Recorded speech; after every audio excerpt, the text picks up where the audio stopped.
Bienvenidos al Instituto Cervantes, al Jardín de las Musas.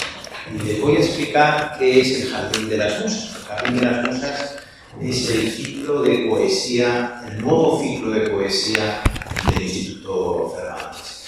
Si ven en nuestra programación, que la tienen en sus manos, toda la programación está estructurada por ciclos temáticos y el ciclo de literatura en general se llama El encanto de los libros y el ciclo de poesía es El jardín de las musas. Por lo tanto, estamos los que estamos aquí. Yo siempre digo que en un día tan soleado en Viena, venir al Instituto Cervantes, no por el Instituto Cervantes, sino venir a una actividad tremendamente humana, como puede ser el encuentro con una invitada especialísima para este Instituto Cervantes y para las letras españolas, es un acto de agitación cultural. Por lo tanto, todos los que estamos aquí, hoy a las 7 y a un minuto más de la tarde, somos verdaderos agitadores culturales, personas que por encima de muchas casualidades, circunstancias, pues amamos las letras, amamos el encuentro con las personas, llamamos en este caso el encuentro con otro ser humano, con dos seres humanos, con Paco Bernal y con Luna Miguel, para escuchar a ver qué nos dicen, para compartir nuestra experiencia de lecturas, nuestra experiencia con, en este caso, con las musas, con el jardín de las musas, con la poesía. También tengo que decir que tenemos entre nosotros a uno de los públicos, una de las personas más jóvenes que hemos tenido nunca en una actividad cultural, es Ulises, que también es un invitado especial del Instituto Cervantes, que está aquí en primera línea. 6 años y en un recital de poesía. Ulises, muchas gracias por compartir. Un aplauso para él. Muchas gracias por compartir este tiempo con nosotros. Y sin más voy a presentar a Paco Bernal, porque Paco Bernal presentará a Luna Miguel. Paco Bernal es uno de los miembros del equipo de moderadores de este Instituto Cervantes, que ustedes van a ver, o vosotros vais a ver que se van a ir incorporando nuevos moderadores o moderadoras en los programas que estamos haciendo. Él es dramaturgo y periodista. Él es muy conocido por el programa Viena Directo, que se emite los domingos, ahora a las 8 de la tarde, si no me equivoco, en directo, y en invierno a las 6 de la tarde, también, si no me equivoco. Por lo tanto, ahora estamos en periodo domingos a las 8, podéis encontrar a Paco Bernal con su programa Viena Directo y con el blog Viena Directo, que probablemente sea uno de los blogs más interesantes de la comunidad hispanohablante, no porque hable de lo que ocurre en España, sino precisamente porque habla mucho de lo que ocurre en Austria, de lo que ocurre en Centro Europa, de lo que ocurre en Europa y también en España, o de acontecimientos que suelen ocurrir pues en la televisión, en la radio, comentarios. Por lo tanto, es un blog no circunscrito, en mi opinión, al mundo hispano, sino está circunscrito al periodismo de opinión y al gran periodismo. También como dramaturgo ha sido finalista en muchísimos premios de dramaturgia y yo lo voy diciendo porque, para provocarle básicamente, espero que próximamente una de sus obras sea representada aquí en Viena, y algo me suena que puede eso ocurrir algún día. Por lo tanto, muchas gracias, Paco, por estar aquí en este Jardín de las Musas, inaugurarlo también con Luna Miguel, y os cedo la palabra. Gracias a todos.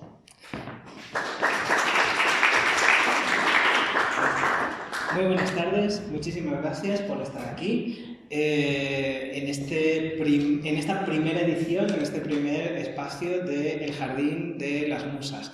Como el señor director ha dicho ya, tengo a mi lado a Luna Miguel. Hola Luna, ¿qué tal? Bienvenida a Cervantes.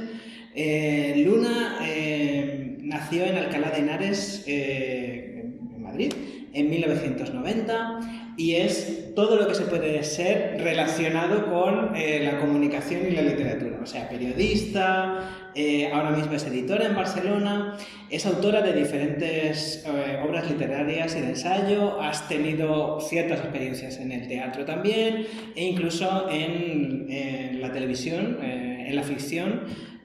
Por ejemplo, la podréis ver en la serie Valeria de Netflix, donde también has estado. O sea que donde le doy 2 besos a Maxi Iglesias. Madre mía, o sea, que te pasa como a mí, por ejemplo, que no hay charco en donde no te metas. Lo cual es fenomenal. Hoy nos vamos a circunscribir básicamente a su obra poética, que por eso este espacio se llama El Jardín de las Musas. Luna empezó a publicar muy pronto en su vida, no es ningún secreto, y la mayoría de sus poemarios, los poemarios en papel me refiero, porque luego hablaremos de eso además, de los otros soportes, pues se han publicado a lo largo de la segunda década de este siglo. Estar enfermo, que se publicó en el año 2010, Poetry is Not Dead, que se publicó en el año 2010 también, Pensamientos estériles en el 11, La tumba del marinero en el 13, Los estómagos en el 15, El arrecife de las sirenas en el 2017 y Poesía masculina, si no me equivoco, es el más reciente, que se publicó el año pasado.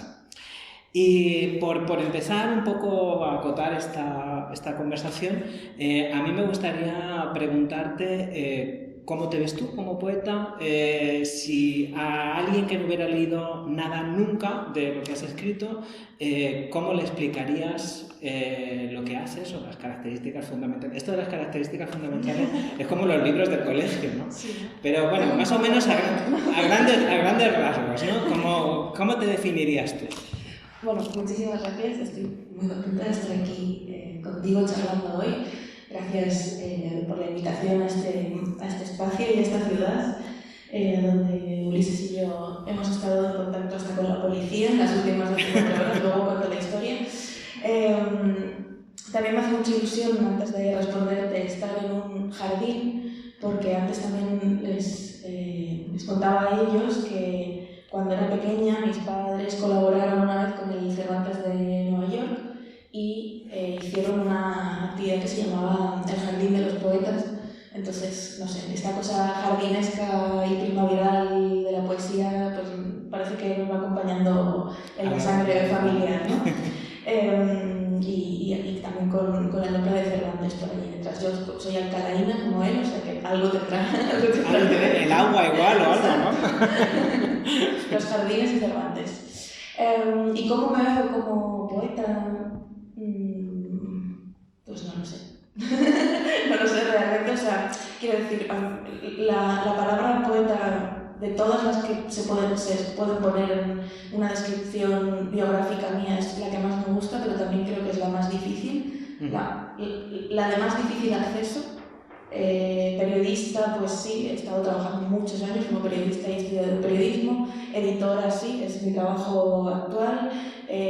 Narradora también, cuento historias, incluso cuando escribo columnas o cuando cuento cuentos infantiles estoy narrando, ¿no? Pero poeta es siempre esa palabra que es como el típico bikini que no sabes muy bien si te lo puedes poner siempre porque es demasiado rosa y vas a llamar demasiado la atención, ¿no? Es algo que la palabra quizá con la que más me relaciono a mí como escritora, la palabra con la que antes yo me definiría siempre como escritora, pero también aquella que más miedo da, ¿no? Esto de decir, ¿a qué te dedicas? Soy poeta, queda raro, ¿no? Es como... Quizá no sé, porque... es como un nombre que no... que parece que siempre queda grande. Quizá porque a lo mejor es una cosa que es tan natural, tan en ti, y al mismo tiempo porque la poesía es un círculo que tiende a ser cerrado, ¿no? Los poetas leen a poetas, publican a poetas históricamente y todas esas cosas. A lo mejor es algo que depende también un poco de la... Es una admiración que hay que ganarse, un concepto que hay que ganarse. ¿Puede ser eso? No lo sé, o incluso a lo mejor tiene que ver con cuestiones de género y demás, ¿no? Es decir, poeta siempre... Además yo no me llamo a mí misma poetisa, yo me llamo poeta, y también es como una palabra que siempre asociamos a hombres, ¿no? Basta abrir cualquier libro del colegio, del instituto, o, bueno, sí, cualquier texto sobre literatura universal y siempre son hombres, siempre son señores mayores con barba, siempre son griegos, siempre son franceses, pero nunca son una chica española con tatuajes, ¿no? Hombre, yo creo que yo creo que la palabra poetisa cada vez está más en desuso. De hecho, mira, estuve escuchando hace poco un documental en Radio Nacional sobre Carmen Conde y al principio advertían que Carmen Conde se llamaba y se definía a sí misma como poetisa, pero y si ellos lo hacían a lo largo de la locución del texto del programa, era respetando esa terminología, pero que ya nadie utiliza la palabra poetisa, ¿no? Clara Janes lo defiende todavía mucho, por ejemplo. Ella, casi todas las antologías, el trabajo que hace fascinante de traducción, recuperación y traer al castellano a tantas poetas rarísimas de países recónditos, siempre lo reúnen pues, el diván de las poetisas árabes, selección de poetisas de no sé dónde, ¿no? Siempre utiliza esa palabra y siempre se reivindica ella misma como tal. Y justo hace poco salió un libro de una poeta que no es española, Tamara Karenstein, que murió en 2021, una poeta argentina fascinante, que es un poemario exclusivamente sobre el debate sobre la palabra poetisa.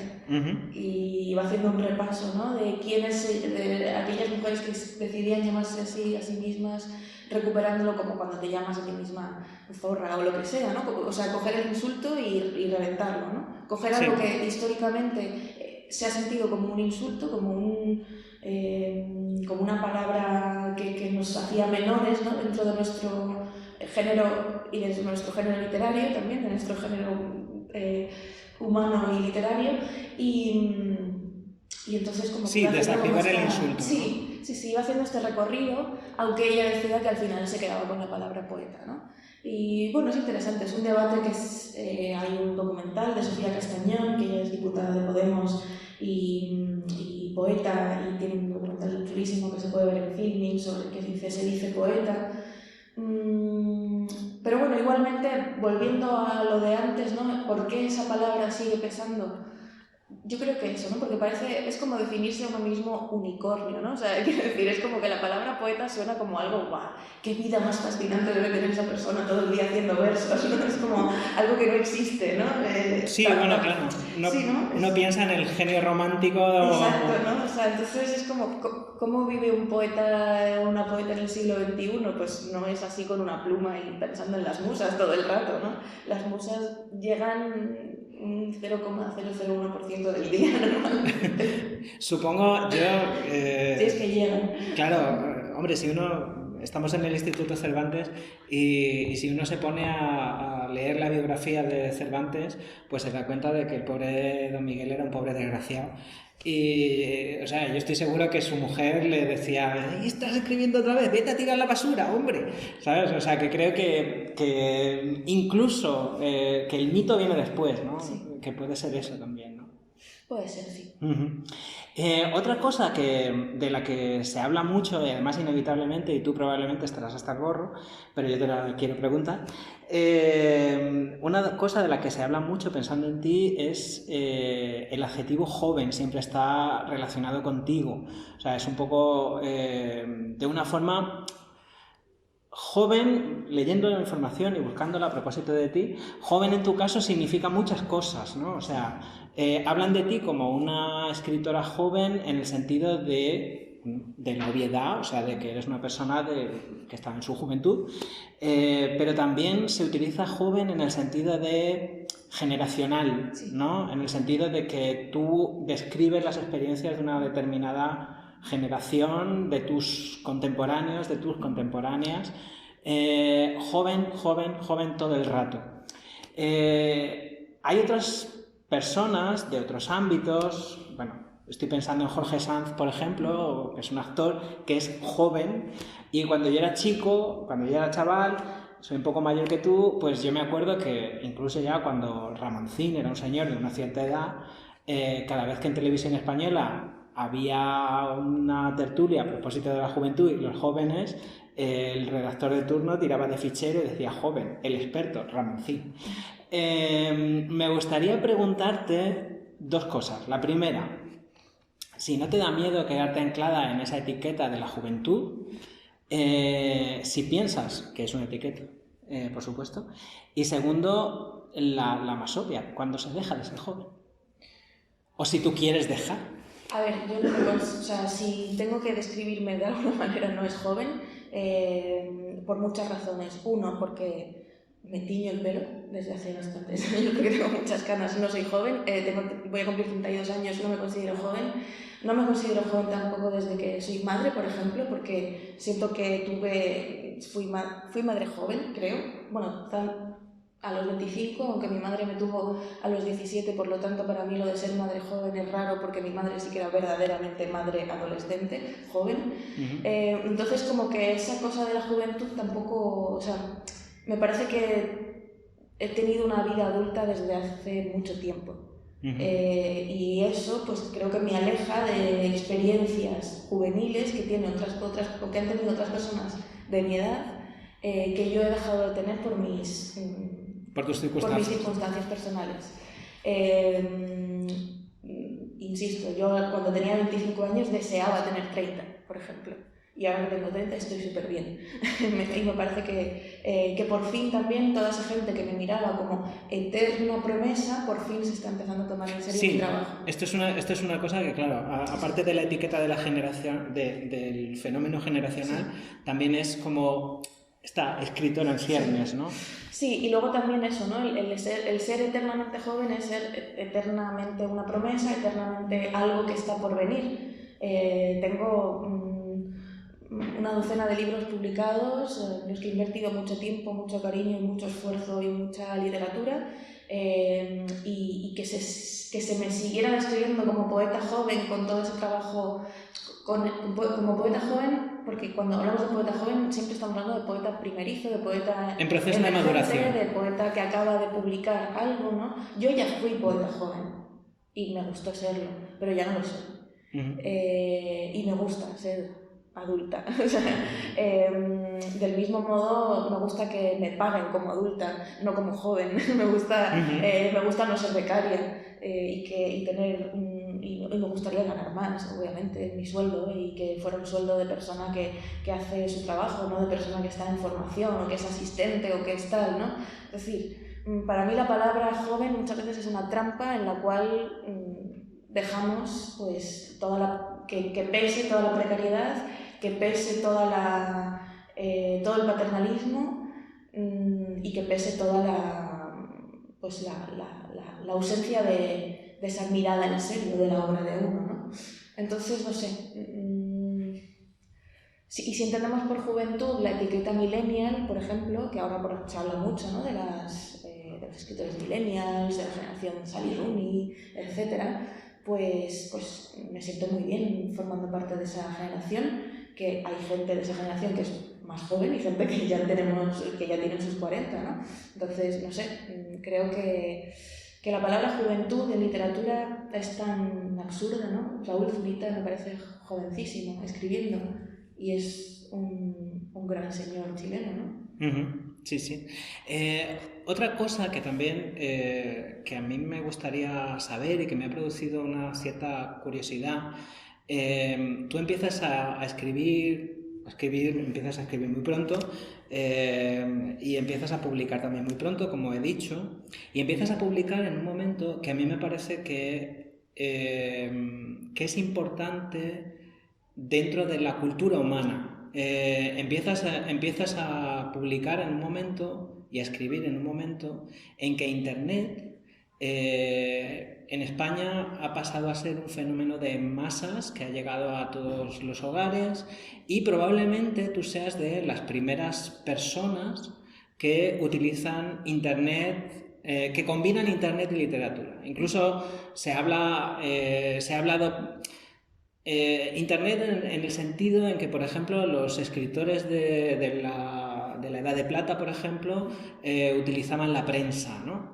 Y se ha hablado que hay escritores importantes de ese periodo, de los años 30 del siglo pasado, que hubieran podido llegar a más, pero se perdieron porque su obra está dispersa en los periódicos. Hay una parte de tu obra, y yo creo que es una parte amplia de tu obra, sobre todo de tu obra de juventud, que puede encontrarse en blogs, en diferentes páginas. Tú has sido en fanzines incluso, porque tú has publicado en fanzines.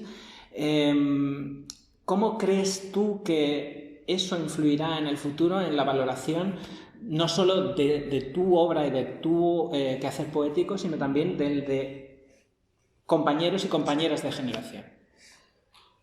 Bueno, es súper cómoda esta silla, ¿eh? Es que son unas sillas que están Me muy estoy bien. como yendo cada vez más para atrás. Perdón.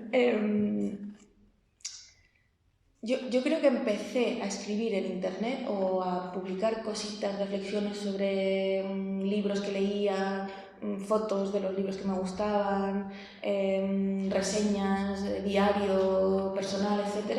Cuando estábamos un poco en la prehistoria de internet. Hablo de Fotolog, de MySpace, Sí. de esos espacios, ¿no? que convivían con el chat de Terra y todas estas cosas.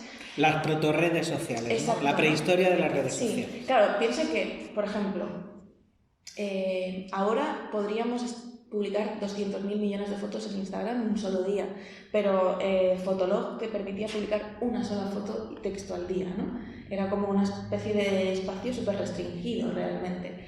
Entonces yo estaba en el instituto y del mismo modo pues que la gente subía sus fotos emos y pues enseñando sus deportivas que se habían pintado y no sé qué, pues yo subía lo mismo, mis fotos pintándome los ojos de negro a muerte, con unos versitos de Valente que me habían gustado, ¿no? Entonces, siempre he utilizado las redes sociales desde aquella prehistoria de internet hasta el momento actual, hasta en TikTok, todo lo que subo tiene que ver con libros, ¿no? Entonces a mí lo que me ha gustado siempre hacer no es hacer yo literatura en las redes sociales, que no sé verdaderamente si la he hecho, o si la he hecho ha sido además con determinados retos, ¿no? Tuve una época en la que mi reto personal era hacerme selfies y decir pon cara de. Y ese pon cara de siempre para mí era como una especie de poema largo, ¿no? Si ahora las junto todas esas fotos, eran estados de ánimo con ese pon cara de no sé qué, no sé qué, no sé cuánto, bla, bla, bla, bla. Y como pequeños retos literarios propios, ¿no? Pero si lo pienso, realmente yo las redes no las he utilizado tanto para escribir mi obra como para compartir obra de otros. Quien me sigue en Instagram sabe que lo que hago es subir cosas de los demás. No me gusta subir mis propios textos. Para eso también tengo... El blog era mucho más fácil porque era lo que predominaba era el texto. A mí me parece que las redes sociales de hoy lo que predomina es la imagen y el vídeo. Y yo ahí no me veo cómoda creando, sí compartiendo. Entonces, quien quiera mirar mis blogs y mis cosas, está todo ahí, ¿no? Menos Facebook, que lo borré porque ya me aburría. Todo está ahí visible y ves a un alumno adolescente realmente. Más que mirar cómo escribía yo en tal época, lo que puedes ver es cómo leía yo en tal época. ¿Y crees que Internet ha cambiado la forma de escribir? Y la forma de publicar, porque tú ahora también eres editora. O sea, tú ahora lo ves desde el otro lado. Creo que son más que Internet, más que un formato...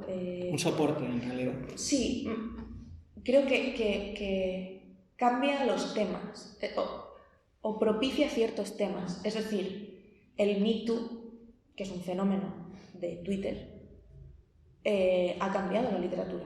Ha cambiado, la cantidad de manuscritos que recibo yo sobre mujeres contando sus abusos sexuales y haciendo literatura con ello, o haciendo investigaciones periodísticas, o poetizando incluso experiencias dolorosas, es brutal. Entonces yo creo que lo que ha cambiado Internet no es la manera de escribir, sino los temas. O sea, Internet, lo que sucede en Internet acaba aportando temas para la escritura.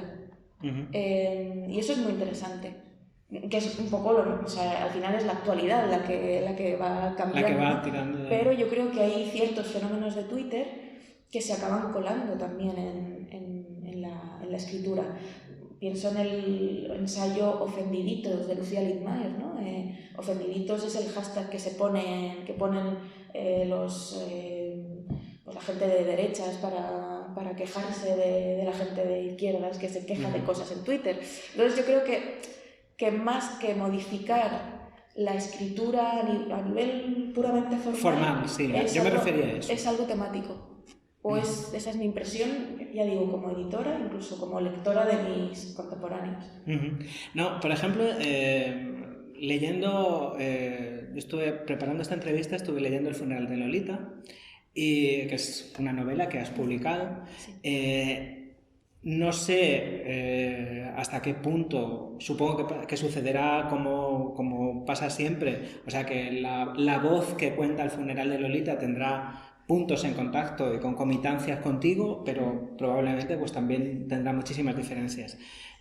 Había un momento que me hizo mucha gracia, porque me llamó la atención, ¿no? En que esa voz utilizaba, o ese personaje utilizaba el adjetivo clicable. O sea, decir, estaba hablando de no sé qué, de una noticia súper clicable. Súper clicable en el sentido de que es algo que atrae el clic. De hecho, hay una expresión que todos los que hemos trabajado en Internet sabemos, el clickbait, ¿no? O sea, el cebo para que cliques y pinches.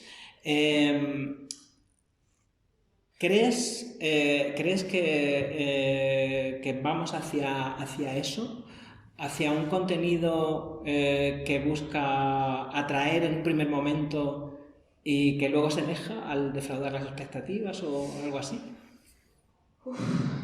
Claro, yo me fui de Playground porque yo era editora de la parte de libros de Playground Books. Estuve trabajando en el medio que fue el más viral en español durante mucho tiempo. Pues estuve 6 años allí, ¿no? Entonces, evidentemente, sé lo que es el mundo de lo clicable, ¿no? Y el mundo de lo viral y lo nefasto cómo te convierte a ti mismo en una mala persona. Sí. Trabajar por el click. Esto creo, no sé si es el periodista Víctor Renor el que tiene de descripción de Twitter jornalero del clickbait o algo así, ¿no? Sí, no. Yo no sé si me parece peligroso, me parece que ha sido peligroso para el periodismo, aunque ya estamos un poco de vuelta de eso también, ¿no? Ahora la nueva moda es el podcast, entonces siempre vamos... O sea, la industria periodística siempre va tirando de ella la nueva moda tecnológica del momento y luego vemos qué queda de todo eso, ¿no? Entonces, ¿qué ha quedado del clickbait? Pues muchas cosas, pequeños blogs que son los que sirven para tal, maneras de hacer titulares, cosas que no sabías de no sé cuántos, ¿no? Aunque ya no se hace tanto eso, ¿no? Hasta eso ha pasado las listas, sí. Claro, hasta eso ha pasado un poco de moda, ¿no? Pero ahora lo que se lleva es el podcast, la conversación. La conversación sesuda, dura, larga, sobre X tema, ¿no? Y la conversación entre 2 personas, además un poco como esto. Esto podría ser un podcast. Exacto. Perfectamente. Esto podría ser un formato súper o sea, si te lo patrocina Podimo, esto ya es guay, ¿no? Entonces, yo creo que sí, ¿no? Que son distintas modas que se van sumando a la manera de comunicar y que algunas se van quedando y otras se van yendo, ¿no? Y a veces cuando esas modas se van muchos trabajadores también por el camino, ¿no? Que es lo que pasó en Playground, por ejemplo. ¿Y cómo afecta esto a la literatura? Yo creo que incluso está llegando a afectar en el sentido de la comunicación de los libros, ¿no? A mí me da la sensación ahora, por culpa de plataformas como Amazon o incluso las propias redes sociales, ¿no? Que parece que los libros tienen que tener un único tema, ¿no? Parece que sale un libro y tiene que ser un libro sobre maternidad, un libro sobre extrema derecha, un libro sobre no sé cuántos, y que no da posibilidad que sea sobre otras cosas. Me explico. Sí. La comunicación, ahora mismo el marketing editorial está muy, muy, muy enfocado en captar al lector tipo más específico posible en vez de abrirse vivimos en perdona que te corte, sí. Vivimos en la era del nicho, ¿no? Claro, entonces me da la sensación eso, ¿no? De que estamos perdiendo muchos lectores por el camino precisamente porque parece que ese libro tiene que ir sobre esa cosa, y si no especificas que ese libro va sobre esa cosa, el libro a lo mejor no llega a ciertos lugares, ¿no?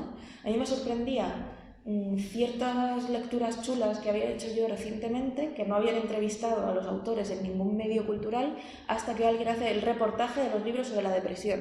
Y ahí estaban todos metidos. Como si los libros no tuvieran valor solo por sí mismos, como si tuvieran que estar solo reflejados en un reportaje sobre ese tema tan específico. bueno, a ver cómo salimos de todo esto. Sí, bueno, el peligro es que nos convirtamos todos en personas nicho, ¿no? O sea, que estemos encajonados.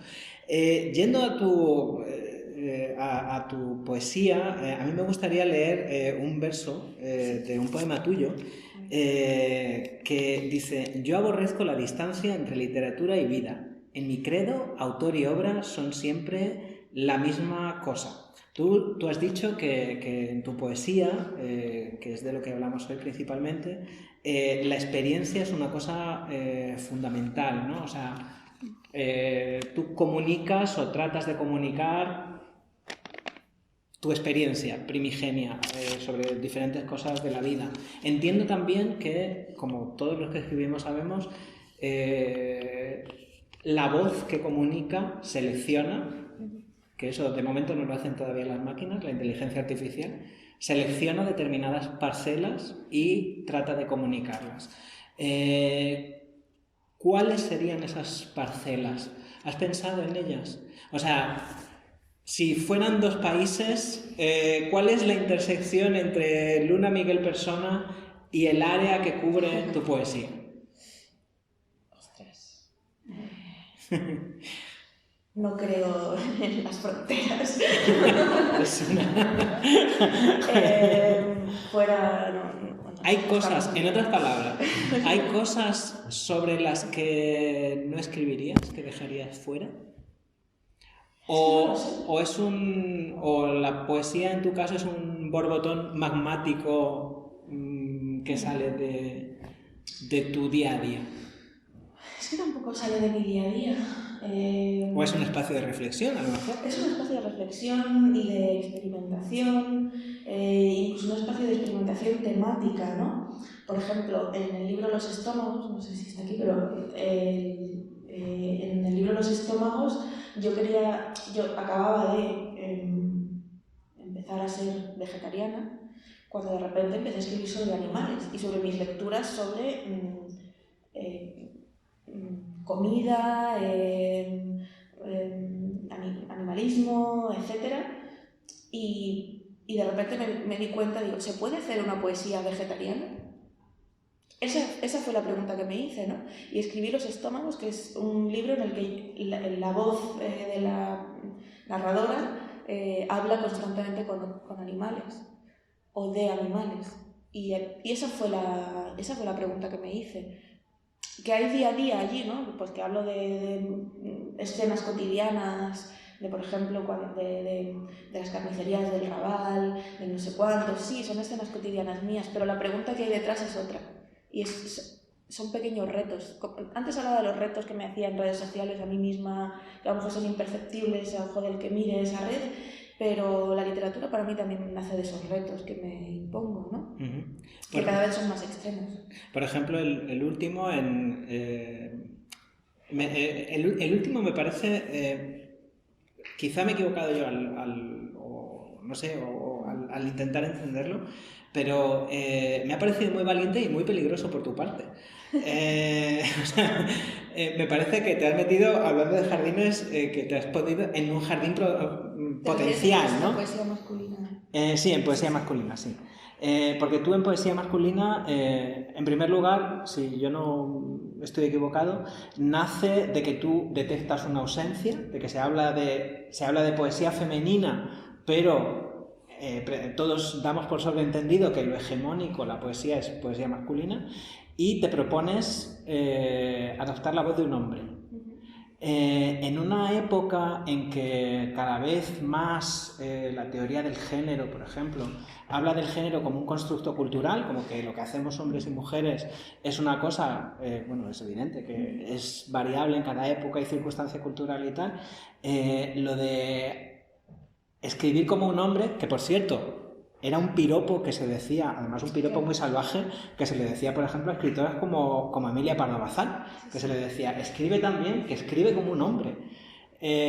¿No te parece un enfoque un poco que te podrían acusar a lo mejor de reaccionaria, por intentar escribir como un hombre?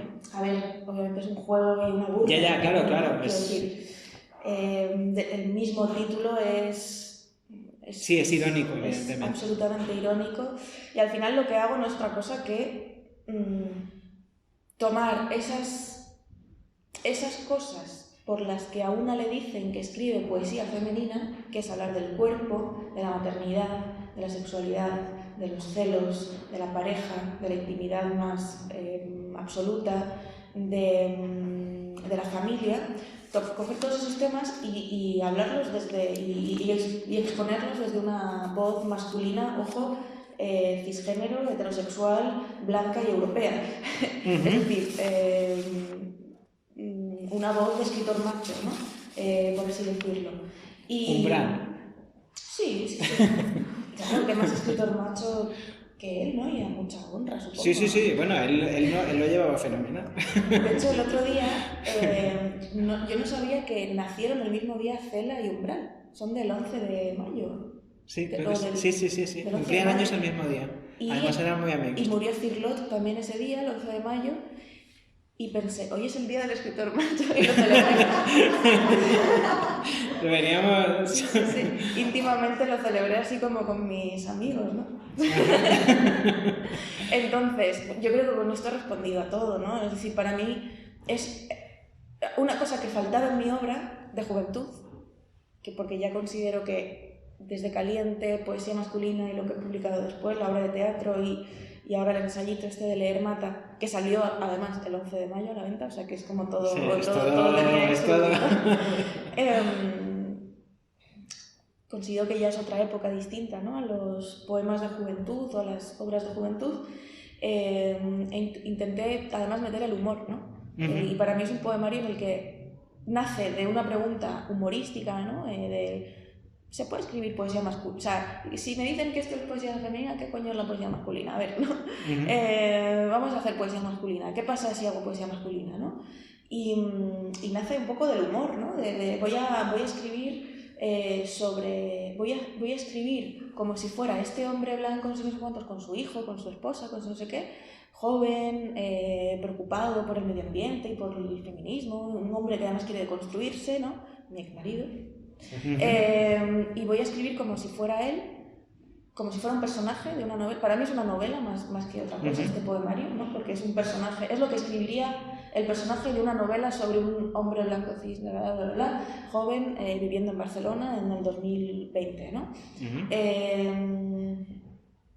Y yo creo que no podía hacerse de otra manera que si no es desde el humor, esta escritura, que además parte también de un poema de La belleza del marido de Anne Carson, donde ella también habla como si fuera su ex esposo, ¿no? Es decir, este ejercicio, ¿no? De ponerse en el lugar del ex esposo es algo que hizo ella antes, y ese poema siempre se me había quedado ahí grabado, y cuando tuve la oportunidad, cuando vi el divorcio cerca, dije, es el momento de hacerlo. Es el momento. Pero sí, para mí era hacerlo desde el absoluto humor, y creo que ha salido algo bastante interesante. Y es mi primer libro de poemas que creo que están leyendo muchos hombres. A mí me leen fundamentalmente mujeres. En mis redes sociales además me siguen un 80% de mujeres, el resto a lo mejor son mujeres que no se han puesto a qué género pertenecen en su aplicación, pero me siguen sobre todo mujeres, pero esta es la primera vez que me están leyendo y reseñando positivamente hombres. Curioso. Tienes que ponerte en su lugar para que interesarles, imagínate. Antes de darle un poco, de pasar el testigo a nuestro público, que estoy convencido de que querrán hacerte preguntas, me gustaría preguntarte por una curiosidad personal, si me permites. Y es, además es una pregunta absolutamente de corazón o del programa de Ana Rosa. No te voy a preguntar por Iñaki Urdangarín ni por nada. No, te quería preguntar... por Maxi Iglesias. Por Maxi Iglesias, naturalmente. No, te quería preguntar si tienes, a la hora de escribir... Yo, por ejemplo, cuento aquí mis manías, que son públicas para todos mis lectores, porque las sabe todo el mundo.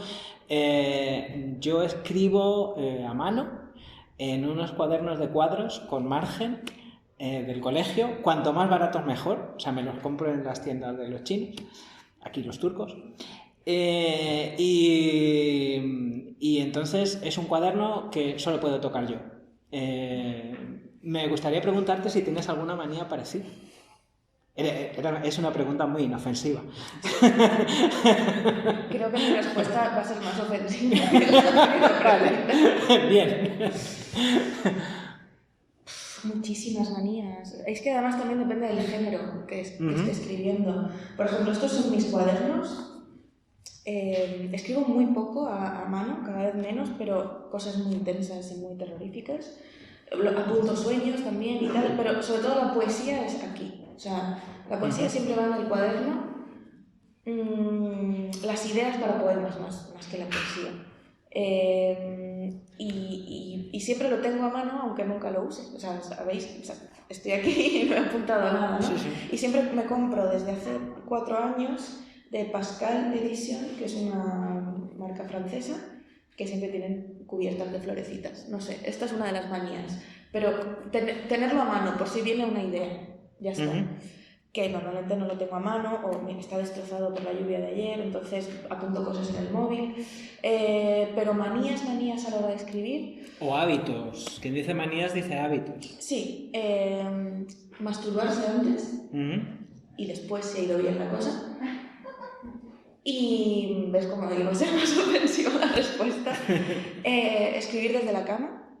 Ajá. Me encanta en pijama. Sobre todo me gusta escribir en invierno. En verano es cuanto más escribo, porque es cuando más tiempo porque es cuando tengo. uno cosecha. Exacto. ¿No? Y es cuando además puedo estar siempre. Tengo 15 días para mí en verano. Todavía no sé las fechas de este verano, pero tengo 15 días para mí sola y ahí es como... Eso, no escribo tanto, pero sí que organizo la escritura del año, por así decirlo. Entonces, esos 15 días en verano los necesito, si no, el resto del año sé que va a ser una mierda y no voy a poder hacer nada, porque no he decidido qué personaje va a hacer esto, ni cuántos poemas va a tener esta sección, ni si el ensayo va a tener 100 entrevistas o 2. No sé qué más. Bueno, es que yo creo que todos son manías. Es que, claro, llega un momento en que igual son trucos para entrar en ese... Sí. En el flow, en el flujo, ¿no? Cama, pijama y ordenador siempre. O sea, yo no puedo, por ejemplo, en silencio. Yo, donde mejor escribo es en el metro. Con el cuaderno en las rodillas, muchas veces, sí, no, yendo y viniendo, yo he escrito en los sitios más inhóspitos. Cafeterías. No, leer en cafeterías, porque claro, la lectura es fundamental para escribir, es decir, la bibliografía a tope. Es decir, muchas veces no me puedo sentar a escribir si no siento que he leído todos los libros sobre el tema sobre el que tengo que escribir. Y eso es una putada. Porque nunca te vas a leer todos los libros sobre el tema. Nunca, es imposible leerlo todo. Claro. Y luego te pasa que ya has escrito el libro y de repente descubres un libro del que no has hablado en tu libro, o que no has citado o que no has tenido en cuenta, y entonces tienes que decirle al editor, no, todavía no. Todavía no, pare las máquinas. Muy bien. Sí, y esa es otra manía, entregar los textos siempre 10 días después del deadline. Ah, vale. O sea, que entonces tú como editora pues eras muy comprensiva, ¿no? Sí. Muy bien, pues creo que si hay alguien que tenga preguntas que hacerle a Luna, pues estaremos encantados, vamos, estará ella encantados, yo estaré encantado de escucharla. No sé si alguien quiere, ¿quién es este chico?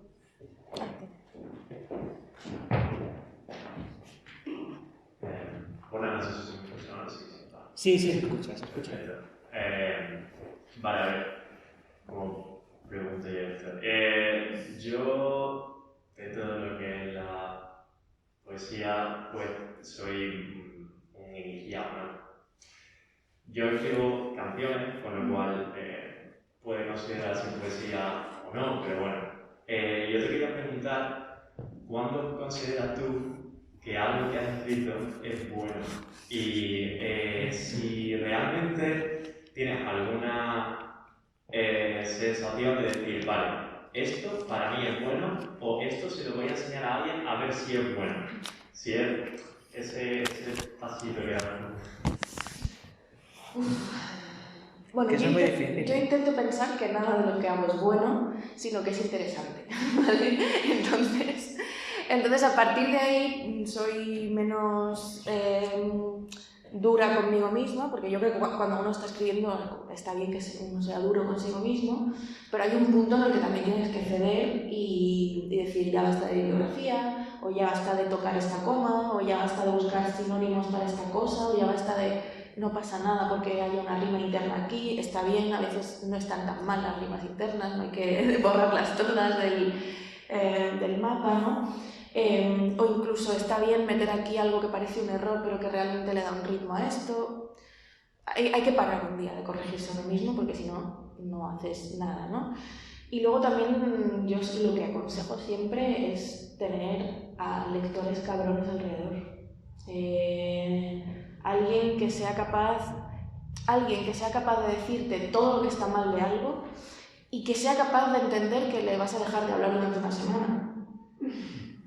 Entonces, yo no podría escribir sin mi grupo de amigos. Sí, también sin las que me dicen que todo es fantástico, porque también hay que tener ese peso al otro, sí, ese contrapeso. Claro, ¿no? hay que tener a gente que te diga que lo haces todo bien. Exacto. Pero yo no podría escribir sin mis amigas y sin mis amigos, sin sus consejos y sin sus desconsejos. Es decir, muchas veces le doy algo a leer a alguien sabiendo que no le va a gustar, porque sé que sus consejos luego no son buenos, pero que esos consejos que creo que no son buenos me van a llevar a pensar en algo en lo que ni yo había pensado al principio ni él había pensado, sino que se convierte en otra cosa, ¿no? Esto a mí me encanta, cuando una crítica negativa se convierte en un potenciador de algo que ni siquiera yo sabía que estaba ahí, ¿no?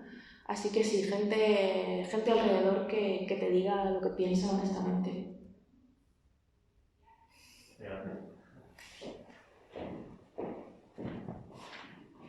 Hola, muy buenas tardes.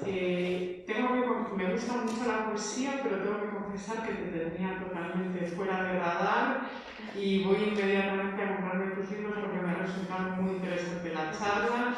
Lo que quería preguntarte, y no sé si a lo mejor no estaba previsto y si la respuesta es no, pero es que me da muchísima curiosidad. Si tienes ahí algún libro con alguno de tus poemas favoritos, si podrías leer algo. Vale. Y uno de poesía masculina, me daría también curiosidad. Vale, pues sí, pues lo leo. Voy a tardar un pelín en el ejemplo porque... A ver, porque favoritos no tengo. Favorito mío no tengo, pero... A ver, ¿alguna en el que salga Ulises? Oh, no, espera.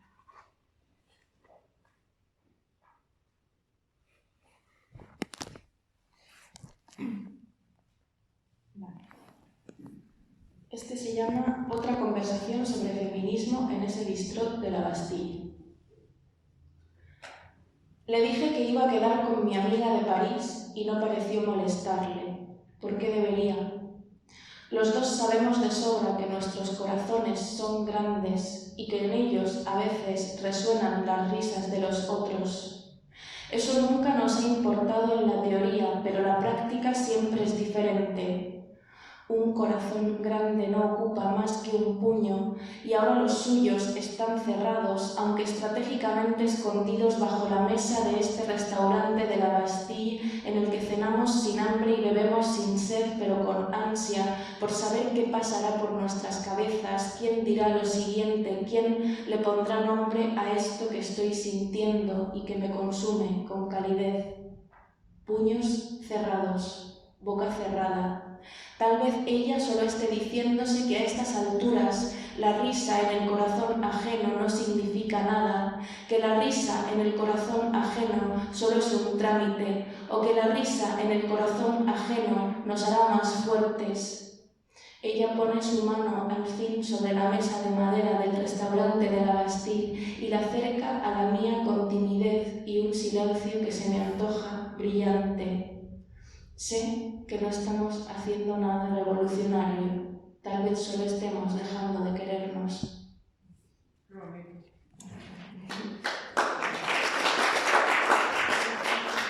los celos, que son muy malos.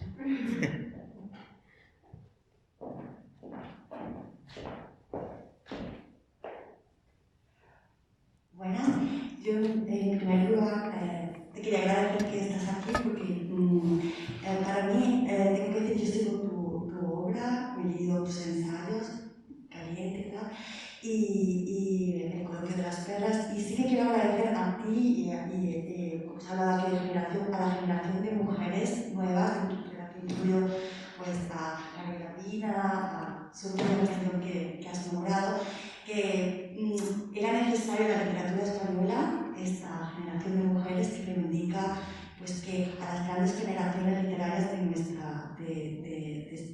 tenemos con la generación de 27, pues que acompañaban también mujeres que eran grandes poetas, ¿no? Por ejemplo, yo sé por ti la historia de Agustina, ¿no? Y todo esto. O sea, que en primer lugar, gracias porque existe una generación de mujeres que se encargan de rescatar autoras. Y en segundo lugar, en tu ensayo Caliente, que a mí me impactó y que para mí ha sido una fuente inmensa de recuperar autoras, de conocer, de conocer a nuevas escritoras y todo, hablas de la vergüenza, ¿no? Sí. Es uno de los temas principales. De la vergüenza de ser mujer, de la vergüenza de escribir sobre temas que se consideran femeninos y que por eso se enfoca a un tipo pues, de literatura feminista como que no tiene el mismo valor que la universal, ¿no? Y ¿cómo has llevado tú esto de destaparse siendo tan joven y ponerte en este mundo de tantos corsés y o sea, ¿cómo fue para ti desnudarse, ¿no? Y decir sin vergüenza, o sea, perder esta vergüenza y decir aquí estoy yo tan joven y con mi obra, o sea... Bueno, muchísimas gracias por tus lecturas y tu atenta lectura, ¿no? A tanto estos libros como a los de todas estas autoras que están haciendo cosas tan importantes ahora en España y que por suerte también están siendo traducidos. Pienso María Sánchez, ¿no? Que acaba de ser traducida al alemán también, con Tierra de Mujeres, que es un libro súper chulo.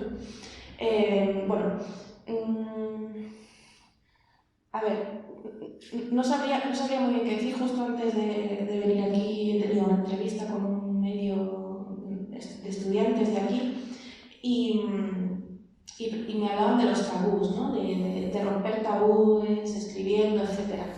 Y a mí me da la sensación de que realmente tampoco creo que estemos rompiendo tabús ahora. Me parece que los tabús llevan intentando romperse muchos años, ¿no? Creo que a lo mejor lo que teníamos roto era las herramientas con las que intentábamos romper ese tabú, o a lo mejor lo que teníamos era alguien que iba otra vez reconstruyendo el cristal, ¿no? Que durante mucho tiempo se ha ido presionando. Cuanto más leo, hablabas de genealogía, ¿no? Y de recuperación, cuanto más leo a mujeres del pasado, y a cuanto más pasado llevo, ¿no? Cuanto más lejos llevo en el pasado, más me doy cuenta de que el trabajo que ha intentado hacer la mujer escritora a lo largo de la historia es romper moldes y tabúes, pero desde Safo. O sea, sé que es un maldito cliché, ¿no? Volver a Safo, pero es que desde allí mismo ya está esa voluntad de romper esos tabúes, ¿no? Entonces, me parece que para mí es una responsabilidad no quedarme en los tabúes del presente, sino seguir buscando, leyendo, releyendo, homenajeando a todas esas escritoras que siempre han trabajado desde esos códigos, ¿no? Me da la sensación de que hay una mochila que tenemos que llevar, que es que nunca podemos escribir nosotras solas, sino que siempre tenemos que hacer un trabajo de recuperación. Y esto por un lado es un placer, pero también es una carga, porque si no lo hacemos nosotras, hay gente que no lo va a hacer, no voy a decir quién, pero me da esa sensación, ¿no? De que es algo constante, de que es algo que se ha repetido siempre y que es algo que nosotras seguimos haciendo ahora, pero porque es que si no lo hacemos nosotras no lo va a hacer nadie, ¿no? Y esa vergüenza parte un poco de ahí también, ¿no? La vergüenza también de tener que repetir lo que ya sabes que otras han dicho antes que tú, porque si no, y que incluso la gente crea que lo estás diciendo por primera vez. nosotros no estamos hablando de masturbación por primera vez, nosotros no estamos hablando de relaciones afectivas más allá de la monogamia por primera vez, no estamos hablando de aborto por primera vez, pero parece que siempre lo están haciendo por primera vez, precisamente porque siempre llega alguien que, claro, nos jode un poco. No sé si he respondido a la pregunta, pero...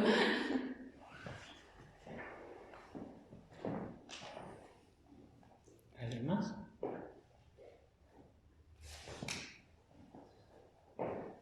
¿Existe algún escritor tradicional, como tú llamabas, por ejemplo, griego, hipermasculino, no sé, que haya hablado acerca del tema de la mujer mejor que las mujeres? No sé, tal vez de pronto Eurípides, no sé. Bueno, Homero.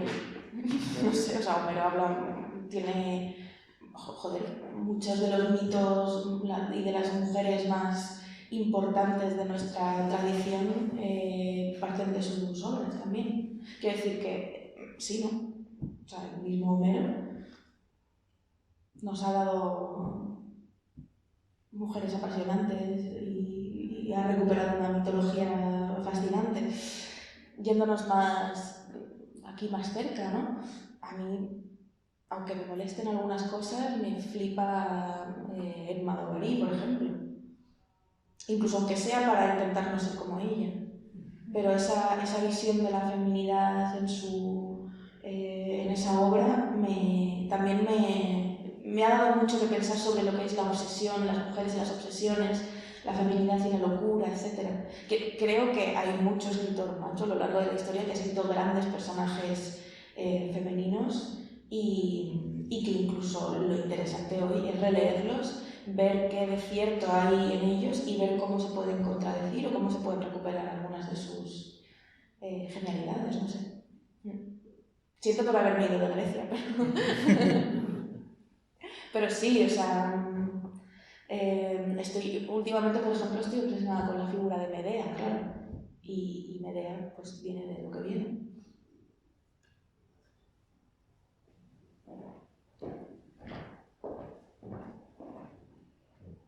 Tengo una pregunta sencilla, ¿cómo pasó de ser de publicar cosas en blogs y eso, y de que fuera como una especie de hobby, a convertirse como en una rol que dedicar? Pues mira, hay dos versiones. Empiezo por la segunda, que es la más formal, ¿no? La que sería la versión de Wikipedia, por ejemplo, que pues yo publicaba en los blogs, en mi blog y en blogs de literatura. En aquella época estaban pues las afinidades selectivas, no sé qué, había como un montón de blogs así como de revistas de poesía, etc. Y al mismo tiempo, cuando uno está en la red, conoce a otra gente que hace lo mismo. Entonces, pues hacíamos fanzines en el instituto, o yo tenía unos blogs, uno se llamaba El Bote de Colón, que era para publicar poesía de otra gente joven. Luego ahora tenían 20 años y estaban locos, donde publicaba gente que eran todos menores de 27 años a lo largo del mundo. No solo traducíamos a poetas jóvenes estadounidenses, publicaba gente de Perú, de Chile, de no sé dónde. O sea, era como una red muy guay. Y de todas esas conexiones, una de las editoriales que más publicaba gente joven en España era La Bella Varsovia, cuya editora es Elena Medel, también muy joven. Ella publicó a los 16 años su primer poemario. Si ella tenía 16, yo tendría 11, o sea que fue una de las primeras poetas de mi edad a las que yo leí en el instituto. La empecé a leer a los 13. Y Elena Medel tenía un fanzine que se llamaba Varsovia, donde yo había publicado algunos poemas. Luego creó la editorial, que es La Bella Varsovia, que es donde llevo publicando desde los 18. Antes era una editorial que no tenía distribución, que prácticamente era casera y que sacaban 100 ejemplares de las cosas, y ahora es una de las editoriales de poesía más importantes de España. La acaba de comprar Anagrama, además, o sea que de repente ya forma parte de un grupo editorial. Y claro, para mí es también es uno de los pocos aspectos de mi vida en los que soy monógama, ¿no? Con la misma editorial en toda la vida. Con Elena Medel siempre. Entonces, bueno, pues a mí me ha hecho mucha ilusión, ¿no?, crecer como autora en una editorial que crece como editorial también. Y la primera versión de Los Hechos, no debo olvidarme que mis padres tenían una revista de poesía muy punky en Almería. Hacían como ediciones rarísimas, libros redondos, presentaciones, o sea, performances rarísimas. Estaba muy loca mi madre, y cuando yo tenía 7 años me publicaban mis poemas de mis 7 años en su revista. Entonces ahí es donde empecé a publicar verdaderamente, ¿no? Mis dibujos, mis cosas. Es como si yo ahora hago una revista y pongo dibujos de Ulises, ¿no?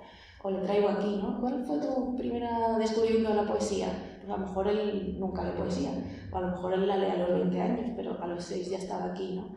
Entonces yo creo que eso que aprendí de niña, evidentemente, pues luego lo he vivido con orgullo de adulta, aunque mi camino, aunque yo desde adolescente quisiera distanciarme de la trayectoria de mis padres.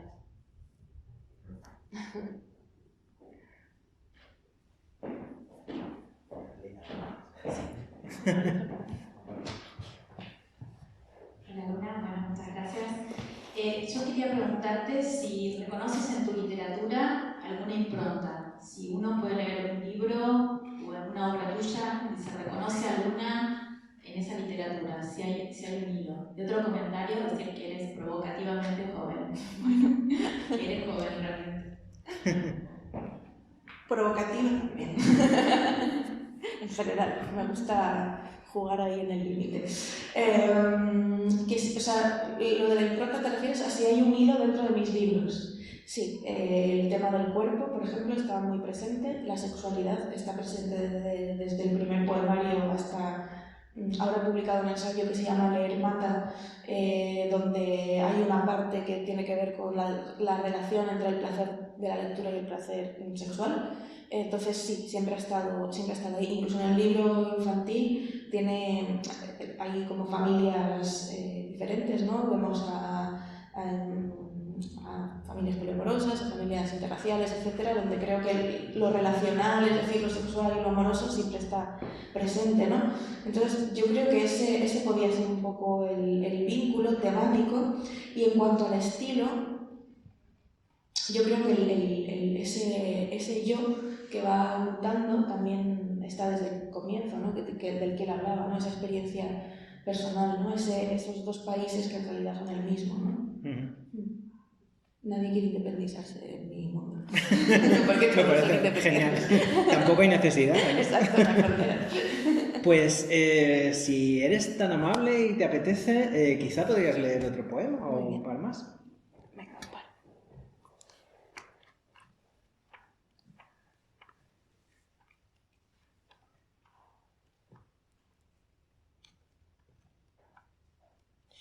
Venga, como hemos hablado de Internet y del peso de Internet, aquí hay un poema en el que yo intenté... Este además está traducido al alemán y al francés, por si alguien no quiere pedírmelo, ya lo tengo traducido. Es un poema en el que intenté imitar un poco la voz Al-Lit. Al-Lit era como una especie de corriente estadounidense, anglosajona en general, porque en Canadá también había muchos, y en Reino Unido, muchos poetas que en sus 20s hacían una poesía muy... como intentando recuperar un estilo muy de la generación beat, pero hablando mucho de internet y de drogas, de drogas también, pero de MDMA, ¿no? La generación beat no consumía a lo mejor Adderall y cosas así, en plan... Era otra cosa. Pero bueno, la cosa es que era una generación muy reconocible por ese tipo de verso así, muy corto, muy seco, en el que siempre se hablaba de internet. Y como yo estaba haciendo esta voz de escritor macho aquí, pues intenté imitar a los autores de la Al-Lit, hombres, con este poema. Mamá te ha comprado una caja de Costa Rica. Luna se ha cambiado la biografía de Twitter por un verso de Emily Dickinson que dice: orgullosa de mi corazón roto. Aunque yo creo que está fingiendo, porque esta mañana me ha mandado un meme de esos que solo entendemos ella y yo. Y cuando en el mundo existe algo que solo entendemos ella y yo, significa que ni su corazón ni el mío pueden estar rotos. Quizás sí un poco manoseados, quizá un poco insípidos, como esas galletas con dibujos de Toy Story adoradas por nuestro hijo, que siempre se le rompen entre los dedos y entonces llora y patalea, porque tampoco entiende cómo es posible que algo que importa tanto pueda arruinarse con esa facilidad.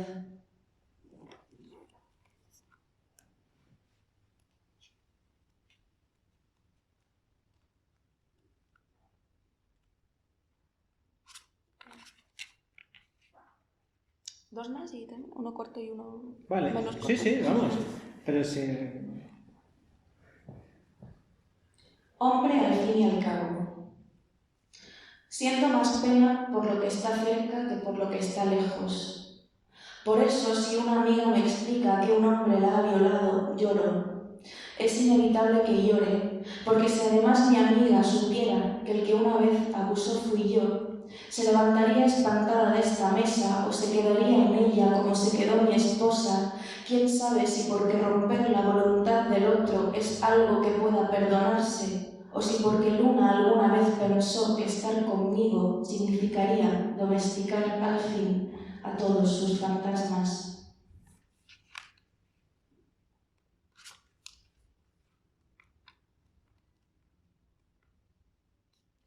Y el último. Relectura del poema A mi amante regresando junto a su esposa. En un poema muy bonito de Anne Sexton, la poeta se llama a sí misma Acuarela, porque su condición de otra la convierte en algo prescindible, en eso que se olvida, algo lavable. En otro poema muy bonito de Amalia Bautista, la poeta denomina carcelero a su otro, o lo que es lo mismo, se asume como presa de una cárcel en la que mientras su esposo da de comer a otras mujeres, ella solo puede agarrarse al celador en un acto de desespero. Son poemas verdaderamente hermosos, los de esas mujeres a las que Luna relee durante unas vacaciones en Almería, en las que hacemos el amor a plena luz, aunque preocupados cada uno por encontrar palabras mejores para esos nuestros otros, que no son lavables ni prescindibles, que no son trabajadores precarios de ninguna prisión, sino tal vez y sobre todo las razones que iluminan este espejo frente al que nos calcinamos deseándonos tanto como los deseamos a ellos, queriéndonos tanto como queremos lo mejor para ellos, ensayando palabras tan tiernas como ternura precisamos para nombrarlos amigos, confidentes, compañeros durante la excarcelación.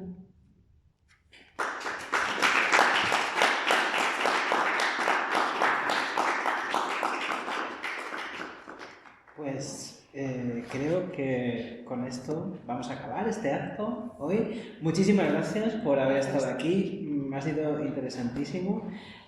Muchísimas gracias también a todos vosotros, al público, por haber estado aquí escuchándonos, por vuestras preguntas que han sido interesantísimas. Y naturalmente muchísimas gracias también al equipo del Instituto Cervantes que ha hecho este acto posible, que bueno, no hay que olvidar también que hay mucho trabajo detrás de esto.